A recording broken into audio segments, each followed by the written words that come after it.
Hi, welcome to the Drama Free Living Podcast. Lisa, we're finishing up on this idea of starting well. And so I'm really kind of curious, what are your goals for 2025? Like, what are the goals? Are you trying to get me to say goal setting is a dirty word and goals is a dirty I'm word? working on it, right? Because I know you. I saw the fire in your eyes for a minute. Yeah, goals, the word goal for me, I don't like the word goal. The word goal for me, I think sets me up for failure. Yeah. But I like outcomes. I like the word intentions. I like, something other than the word goal. Because to me, everybody sets goals and realistically, how many people actually meet those goals? And I think that's the key. And so really this podcast is really about winning the starting well mind game, Yes. right? Because even like when you say goal setting, there's a mind game to it. It's outcomes, right? If I say goal setting and you immediately are triggered to, just making false promises, right? It's kind of a mind game, that you have. So let's kind of talk about what's the mind game, because you always give up mentally before you give up physically. Right. And I think that's what happens with people. It's typically, I kind of just give up emotionally and mentally. And that's the reason why I don't hit my outcomes that I want. So, especially for this coming into this year, and really no matter when you're listening to this, it's applicable. But like, how do you win this starting well mind game? So one of the ways to Mm-hmm. win the starting well mind game is to stay consistent and committed. Hmm. If you want to win the game, you have to stay consistent and you have to stay committed to it. So establish a routine. Hmm. Just set some things up. Consistency is key to success. Hmm. And so just keep pushing forward. Even when motivation wanes. And that's why you establish a routine. You commit to be committed. You commit to be consistent. Well, it's almost like whatever becomes a ritual in your life becomes an authority in your life, Mhm. right? There are certain religious sects that really are, they have rituals that they do, and it really becomes this authority.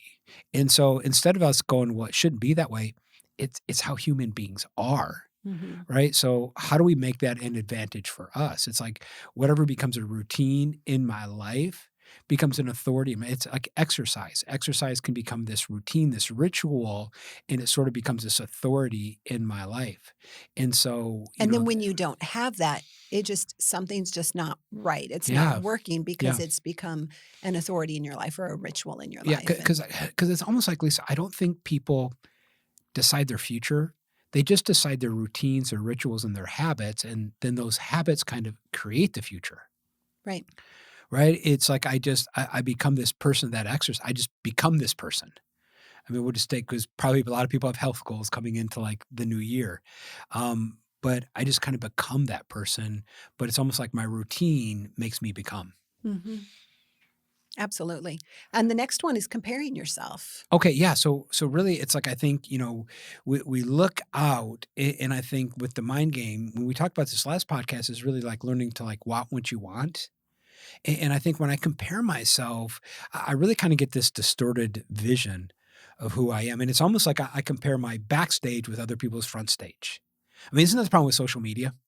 It's like we go on social media and everybody's posting their front stage. But I know my backstage. It's like I'm comparing my insides with your outsides. And comparison is just a bad game because I have different gifts. I have different skills.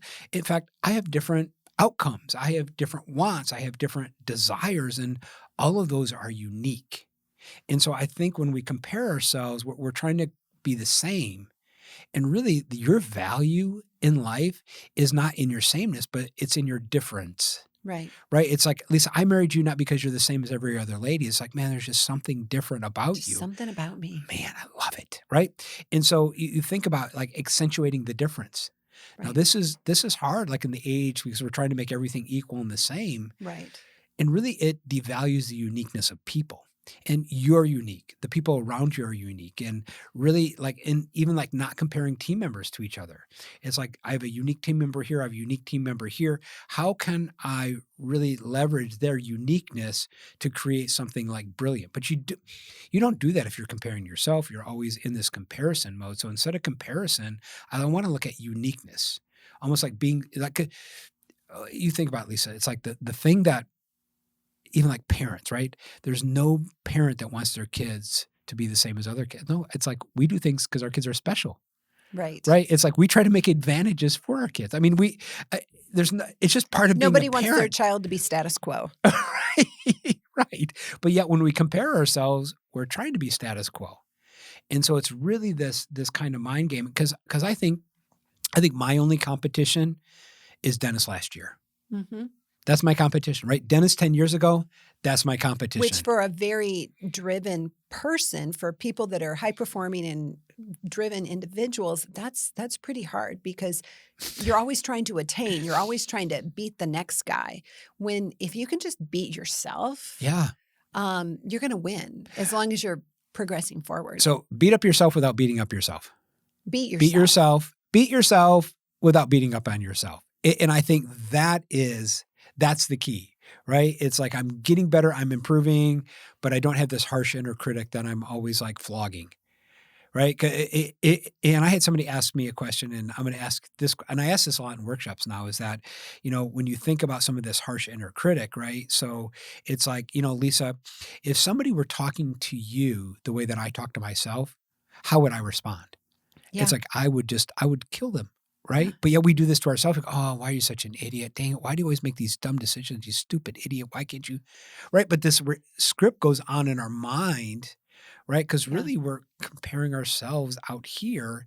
And the funny thing about comparison is how could I ever compare myself to you, Lisa? Because you have different gifts. You have How could different, you ever how compare could, there yourself? is no comparison ever. No, but it's like you have different gifts, different abilities, different desires, different talents. Like you're a unique person. Yeah. Right. And so I think looking at not comparison, but uniqueness. And then, Well, eh, and along with that, you were talking about how we are saying things yeah, like, how could you not, how could I not do this? And I can remember doing this 5, 10 years ago. I yeah, mean, you would be saying negative things about yourself, or our kids would be, and yeah, something negative about themselves, yeah, like, oh my gosh, I can't ever do this, or I'm so stupid, or whatever. And my response is, hey, don't talk about my husband that way. Or, hey, don't talk about my son that way. My son is pretty incredible, and I don't appreciate you talking yeah. about my son like that. And it is such a great wake up call, really, It's like, just to have oh, somebody in your life, just like, kind of go, whoa, call that out. yeah, it's really helpful. And then I think the challenge with comparing ourselves, it really promotes competition, not collaboration. And Right. you can't Comparison. yeah, comparison creates competition, not collaborate. And I cannot collaborate with somebody that I'm competing against. And in fact, I can't coach somebody that I'm competing against. But Yeah. I know we talk to a lot of like different sales managers, and they're in the round table, and there's a way to do this where it's healthy, but so many unhealthy ways of doing this is like a sales manager will also have a sales goal. So he's managing salespeople, but he's also trying to beat the salespeople in their sales number. And I was like, this is insane, right? Because you cannot collaborate or you cannot coach somebody that you're always competing against. So when you're always in this competition mode, you're not looking out and collaborating. And I think that really is like some of the keys to life is I want to look at your unique ability and my unique ability, Lisa. And we've collaborated our unique abilities and created this organization, Right. right? And then we took our unique abilities and we brought another team member in with a third set of unique abilities, and we put those three together, and it's continued to grow and grow. So growth comes by collaboration, not by competition. Absolutely. So, really just kind of playing that mind game of like, hey, I'm not comparing, I'm collaborating. Yeah. And the next one, Absolutely. The next one, this next mind game is called deal with your inner crap. inner crap. Deal with your inner crap. Yes. And that really, your inner crap are really truly the mind games that you play. Yeah. And those are things like procrastination. Now, Yeah. all of us procrastinate on different things, and being able to see procrastination as a healthy way to adjust to something that's possibly difficult to do. So procrastination has been shown to just be a soothing mechanism. So I really don't want to do the spreadsheet. So I'm going to go dive into Slack, and I'm going to go through those things. Now, that is a productive thing to do, but it's also stopping me from dealing with a spreadsheet. But sometimes you need to do that because you need to be able to build up the emotional reserves to be able to deal with the things that are difficult. And just knowing that that's a positive thing. It's procrastination doesn't have to be a negative thing. It's when it's just pushed too far. Well, And Lisa, and it's why we have the productivity pack, right? Well, one of the tools inside the productivity pack, and listen, each of these tools are $9 for the course. It's actually a course with an actual thinking exercise and a tool that you can use with your teams. Take it as a resource that you can have forever. But it's $9 for the productivity utilizer, but we just created the productivity pack just for you for like the start of the year.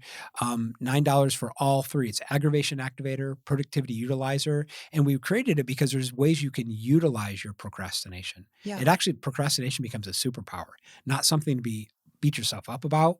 But when you look at procrastination as a superpower, so a utilizer and the emotional regulator, how to affect other people's and affect your own emotions in a very quick, like tool that you can use. So it's $9, but you can just have the whole bundle. Each of them are $9. Just have the bundle. That's why we created it, because we're just thinking about these mind games, right? For you to get your goals, you're going to have to win at these mind games. Yeah, absolutely. The next mind game, the next dealing with your inner crap Yeah. is perfectionism.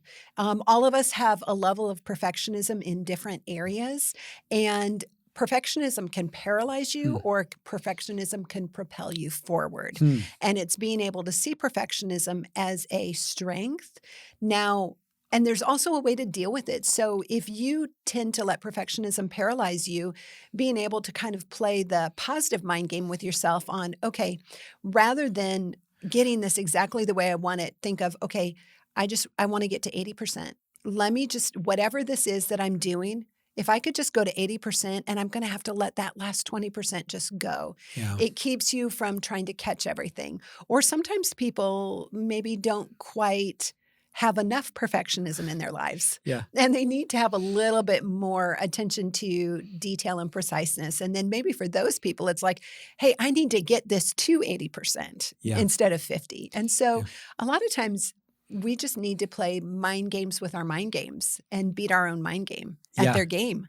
Ooh. Ooh, beat your mind game at its game. Anyway, the next one is fear. Fear can be a paralyzer, a paralyzing force. Well, and it's almost like when you think about, and you could use like concern, anxiety, worry, it's all forms of fear. Right. And most of these things are kind of driven by the, oh, I'm afraid I can't get it all done, or afraid it's not going to be correct, or it's Afraid such, somebody's going to say something. it's a driving force. And really, Lisa, like what I love about like us having this conversation is like all progress starts when you tell the truth. Right.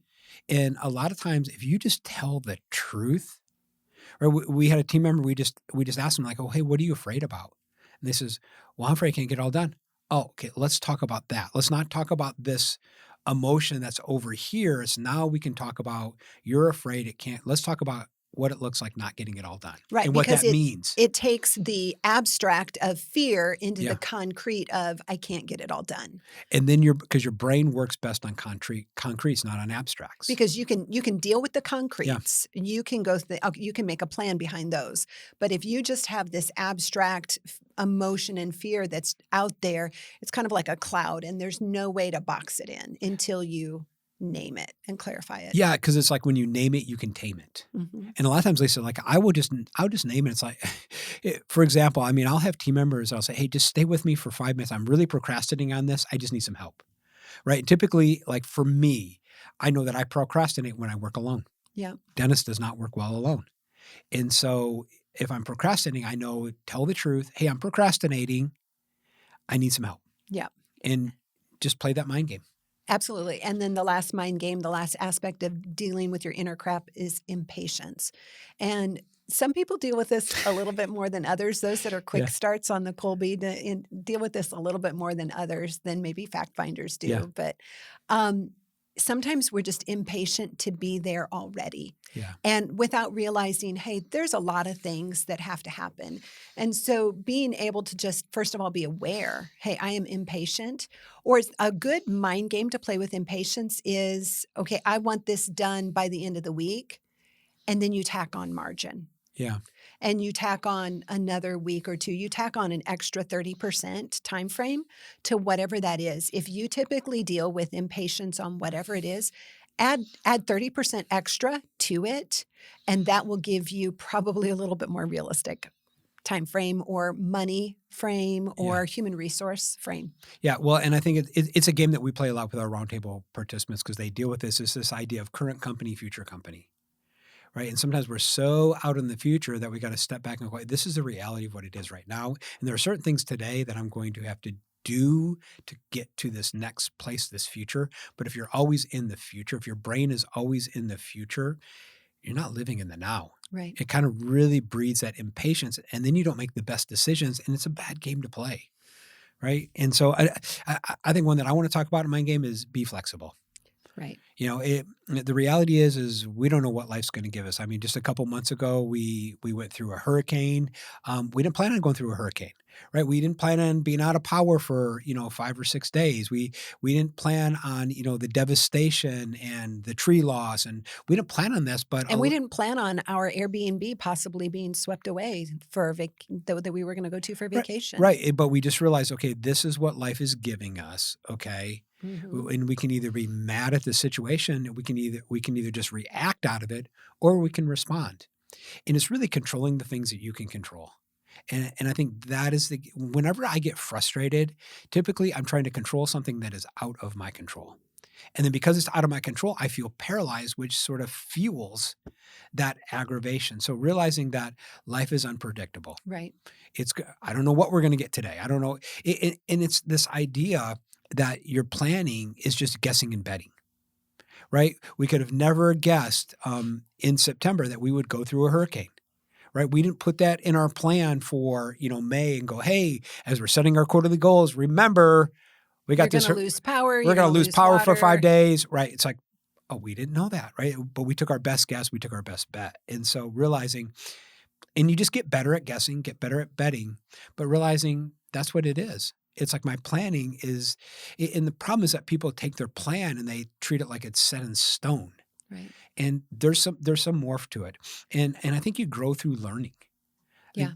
I think that's the key. It's like as as I'm learning, I'm growing. And the reality is that last year I was doing the best I could with what I knew. But today I've learned more, I've learned different things, and I'm a new person and always renewing yourself, always being in this idea of transformation. I'm always transforming myself. But if you're rigid, you can't transform, Yeah. right? People that are rigid, they don't transform. But people that are flexible, they learn that they can transform. And then I think with being flexible, what I've realized is it's kind of just relax some of my stress. It's reduce some of my stress to realize that, some things are going to go wrong. Things are not going to go perfect. And just realizing that, hey, this is what life is giving me. This is what the event, this is what I didn't plan for this circumstance, but how can I make this work for me, not make it work to me, right? A lot of times it's like, hey, did this happen for you or did this happen to you? Right. And if you look at life, hey, this is happening for me, not just to me. I'm not just a victim, but I can choose a response and I can be creative. And the fact that I have these circumstances means how can I be creative in the circumstance? And then the last one, Lisa? The last one is making it personal, and this is Hey, don't take the it personal though. the mind games. These are mind games to starting well, making it personal. So neglecting self-care. Mm. Sometimes when we're on the road to success and we're driven, sometimes we just don't take very good care of ourselves.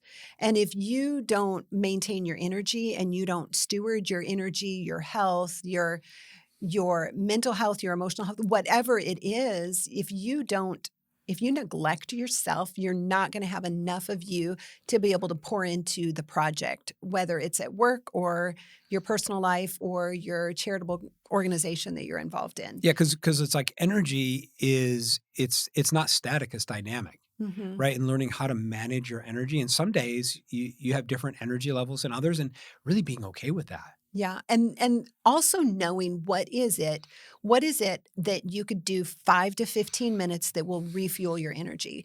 What is it? And figuring out, because sometimes it took me a couple years to figure out, okay, if I'm just not firing on all cylinders today, what is it that I can do that's 5 to 15-minute reset? And we actually, have a few podcasts on that, on different ways that you can Yes, reset and right. So handle stress right, we'll and put those in the show notes so that people can have it to kind of look back to. And at least I was just thinking that one of the most enjoyable resources in the roundtable is when we walk people through this: what gives you energy, what drains your yeah. energy. And just think about every quarter, if you just increase what gives you energy and decrease something that drains your energy, your quarter looks totally different. Mhm. And it's this simple exercise of always being aware, this gives me energy, this drains my energy. And listen, it's a great time to join a roundtable. So if this is something, hey, I need to be around a group of people that are like a pack that I'm running with, that are people that are making great results, just reach out to us and we'll give you some more information about a roundtable. And then another one of the making it personal mind games is overcommitting. I'm glad I don't do this. So what are your goals, your Yeah. intentions, your expectations, your outcomes for 2025? Or maybe for this quarter, really evaluate it because you only have so much time, so much energy, so much finances, so many human resources. Don't overcommit and set yourself up for failure because then, nobody's going to be happy. And then the last one is managing your expectations. Things are going to happen and they're going to throw you off course. It's going to happen. You have to plan for the unexpected, knowing that either A, it's going to be okay, Yeah. even if we don't make our goals, or B, our goals aren't so full that it doesn't allow for the flex. And what you were talking about being flexible. Yeah, and really, like, when you don't manage your expectations, you end up being aggravated, you tend to procrastinate, and then you don't manage your emotions well, right? Mhm. And it's why we took these 3 courses for the start of the year. Each of them are $9, and they're simple, quick courses that you can do in less than 10 minutes, okay? You can go through the course in 10 minutes, get a tool, work through a tool, and boom, And you're o reuse it on a regular over and over and right, over they for really help you success. manage your expectations, and so instead of, like, having you purchase all 3 each for $9, we're just gonna bundle them together, and you can have all 3 for just $9. So it's a resource for you to really help you manage your expectations as you really start this year well. So it's been fun, Lisa. What's a takeaway for you? Like, what are you thinking about as we're kinda having this conversation? My favorite thing is rather than using the word goal, I like to Mhm. use the word intention. So, Mm. what's the intention for today, or what's my intention for this month? It means that I'm going to move forward to it, but it's not a hard and stone line. Okay, I'm going to lose 20 pounds Yeah. today, or not today, this month, or whatever, this year. That'd be It's great, like, 20 okay, pounds for the day. my intention is Yeah. to lose 20 pounds, and every day I'm going to be moving that marker just a little bit more. And that's my own personal, it's a way for me that I manage my expectations. I think that maybe for me, the thing that hits me as I'm thinking about the mind game is that I'm gonna measure my progress, not my perfection. Mhm. Because I think sometimes, like, I look out and I want it to be a certain way, and I kinda measure it. I'm here and I wanted it to be this, but stepping back and going, "Hey, where have I made progress?" And getting better at managing my progress, not my perfection. Mhm. And I think that's just gonna increase my confidence and kinda get me more into action. So, Lisa, this has been fun. I always love doing this with you. Yep, My it's favorite fun. thing to do. Okay. We hope you had fun because we sure did. And we'll see you next time on the Drama Free Living Podcast.